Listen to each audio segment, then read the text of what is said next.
প্রিয় দর্শক দেখেন আমার গাড়িটা আইসপুরকে একবারে কি অবস্থা হয়ে গেছে দেখেন, একবারে সাদা হয়ে রয়েছে, সব কিছু একবারে ঢেকে গেছে। দেখছেন এই হচ্ছে সাউথ আফ্রিকা বর্তমানে আইসের অবস্থা। এই যে গাড়িটা যে কীভাবে বের করবো এটাই আমি ভাবতেছি। দেখছেন পুরাপুরি সব সাদা হয়ে গেছে, বাড়ি ঘর উপরের টিন, এই যে সাইড সব আইস পুরে সাদা হয়ে যেতেছে। দেখছেন কি অবস্থা আইসের, এই যে দেখেন পুরো সাদা হয়ে রয়েছে।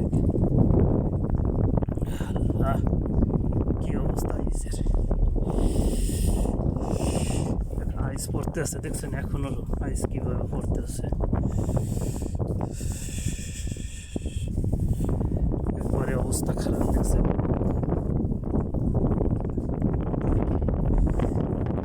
কিভাবে তুষারপাত আসতেছে, আইস পড়তেছে, এবং আমার গাড়িটা একবার পরিপূর্ণ দেখছেন আইসে একবার রেখে যেতেছে।